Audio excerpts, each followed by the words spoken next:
I'll start off this video showing you this. On your screen right now is a poll I conducted 3 weeks ago here on my channel. As you can see, almost 20,000 of you guys had your say on what's the worst approach to dating as a man. And a tight battle for first, the option leading with your wallet came ahead at 39%. In fact, this and going the friend route blew all the other options completely out the water. One man in the comments said, "Leading with your wallet will never truly provide genuine interactions." I absolutely agree here. In a recent private consultation, I've heard a story from a very wealthy guy who attempted dating up by roughly 2-3 points above his SMV.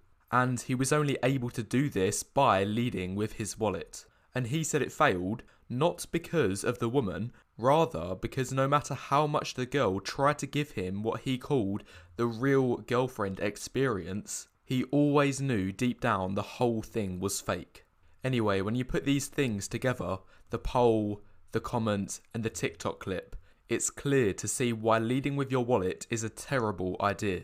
Now, before I continue, I want to say that I know this may all seem extremely obvious for a lot of you. Well, I think otherwise. If it's really that obvious, why do we see people asking questions like this on Reddit? I mean, this is beyond stupid. This 25-year-old man is seriously asking whether in his relationship he should be paying for not 50%, not 70 or even 80%, but 100% of the bills for both of them. Now, if this wasn't already bad enough, add on top the facts that 1, she has a baby from some other guy, and 2, she wants the current boyfriend to pay for it. Guys, the entitlement level on this one is insane. I burst out laughing when I saw paying for daycare. So I'll ask again, how can any of this be obvious when posts like this prove there are guys out there who haven't got a clue? I've said from day one of my channel that the blue pill is dominant and for the foreseeable future always will be due to global media and mass virtue signalling. And on top of this, it makes things even worse that there are some guys out there so blinded they wind up spreading this delusion even more. Just take a look at this clown. Guys, if you take a girl on a date, which you should, it's your job to pay. Whether it's a first date or you've been married to her for 20 years, it's your job to pay. It's called being chivalrous, okay? You be chivalrous not because you want her to like you more. It's because it's the right thing to do and you have integrity and honor within. I might make a video in future about who should be paying for dates, because what I find most interesting about videos like these, or posts like the ones before, is it's pretty much exclusively the guy's side who are advocating for equality. Meanwhile, those fighting the woman's side, like this guy, are pushing inequality. They're saying one group of people should have to accommodate another group of people based solely on a factor that is determined at birth. Can you find a purer form of discrimination? Another contradiction to do with money in the dating market I've found is women complaining about objectification. It's crazy, guys. Women will always tell you they hate being objectified. But oftentimes, when you look at their actions, they objectify themselves by putting a price on their beauty. The very nature of websites like OnlyFans, it's basically saying to all the thirsty guys out there, yeah, you can objectify me as much as you want, but this is the price you will have to pay. Now, I know these types of women are thankfully in the minority at the moment, but for this minority of women, it really makes no sense for them criticising men for objectifying them when in actual fact they've only brought it upon themselves. It'd be no different than a man who uses a website such as Seeking Arrangement, a pay-to-play website, who then complains about women exploiting him for his money. Because, being honest, he only has himself to blame, as he was the one who put himself in a position to be exploited. He advertised himself as a gold mine, so he shouldn't be surprised when he only attracts gold diggers. Anyway, now I'm roughly halfway through the video. Now is a good time to press the like button and leave any thoughts you have in the comments below, as it helps the YouTube algorithm. Right, to avoid sounding completely negative for the entire video, for the remaining half I'm going to focus on solutions. Is it ever okay to lead with your wallet, even a little? What can you do if you feel like you're being taken advantage of financially?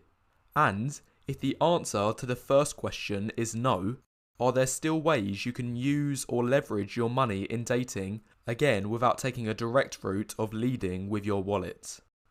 Anyway, let's break the questions down one by one.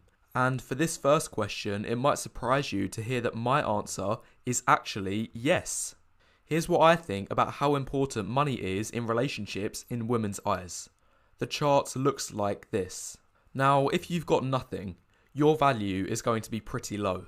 And already I know a lot of guys in the comments are going to be saying, whoa, but I know some broke chads and they still get plenty of attention. Yes, that might be the case. Women may want to casually date them or sleep with them short term, but how many will be willing to have a long-term relationship with this broke chad? This is the thing, a chad's secondary factors, for example his money or status, won't mean much for his SMV. However, in terms of his relationship market value, RMV, which is more important for long term, this will be highly dependent on his secondary factors. A woman might sleep with a broke, low status, incompetent chad for one or maybe a few nights, but I can't see her considering him as a relationship option. It's just like the chart I showed in the last video. If a guy has good genetic potential but no provider potential, he's in the boy zone. But ideally, the man a woman wants for her long-term relationship will be someone who carries both genetic and provider potential. Anyway, back to the point. A man's relationship value is really low if he has nothing financially to bring to the table, but increases sharply if he meets all basic needs with a little bit of disposable income to afford some luxuries. This then tapers off gradually as it gets to the point where any further increases in wealth or income don't really have much of an impact anymore. There's a massive difference between earning 50k a year compared to 20k a year in terms of living standards. But realistically, there's not really much difference between making 500k than 200k, at least in terms of your ability to provide for a household or family. In fact, at 200k, you're already top 3% income. So any further increases don't really amount to much. So basically, the effect that money has on your relationship market value, as long as you're not on the breadline or hovering just above, it doesn't really make a difference. And once you're at the point where you can afford most things that will be beneficial to relationships, like owning a car, having presentable clothes, being able to afford a place in a somewhat respectable area, if you meet these things, you're fine. And anything above this still comes with little bonuses, but in my opinion are superfluous for the most part. Now moving on to the second question. What to do if you feel you're being taken advantage of? And my answer is in any dating situation. You need to be both fast and ruthless at identifying and removing women you correctly identify as gold diggers. You need to be able to cut your losses without hesitation. Now, this may be difficult for some of you to do emotionally. You may feel you can't afford to lose your girlfriend. But guys, trust me when I say in nearly all cases, it's better to do it sooner than later. Because here's the thing, even if you can sustain the gold digging for the time being, her demands will grow and grow until eventually you run out of money. If you give an inch, she'll take a mile. Wallet leading is a war of attrition.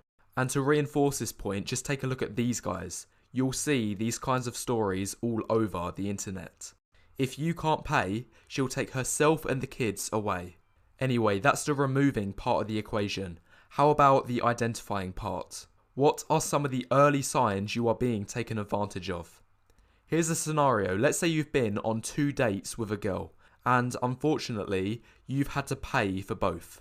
And to give some context, on the first date when the bill came around, she didn't say anything. Then on the second, she said, "You're such a gentleman for picking this up. I wish there were more men in the world like you." Is this a cause for concern? In my opinion, yes.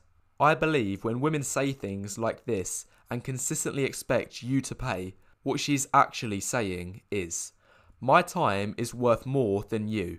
I'm a higher value partner. Therefore, you need to make up for this disparity in some other way. In most cases, the phrases she says are just a cop-out to make herself seem virtuous.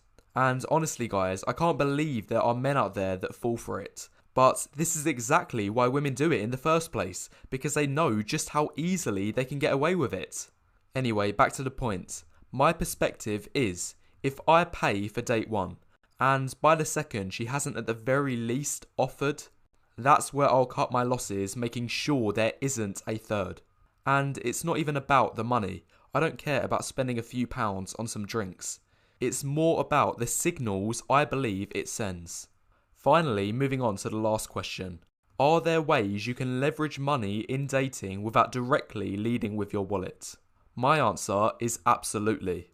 Perhaps the best way money is helpful is that you can use it to improve the other factors that actually do matter. For example, investing in looks maxing, surgeries, styling, fashion. These will all increase your SMV. You can also use money to take advantage of geomaxing, which is the concept of moving to locations that optimize your chances given your physical attributes. A common example of this is when shorter guys from Western countries, where the average height for men is between 5'9" and 6 foot, move to various other places in the world where the average height is far lower of 5'5". Again, all of this is possible only if you have a lot of free time and savings or passive income. Finally, in other contexts, you can also use money to increase the amount of time you have. If you make significant money, you can pay people to do work for you, which in turn provides more time for you to focus on all of these other things, or just dating and doing approaches in general. Anyway, that's the video guys. If you enjoyed, be sure to press the like button and leave any of your thoughts about money and dating in the comments below.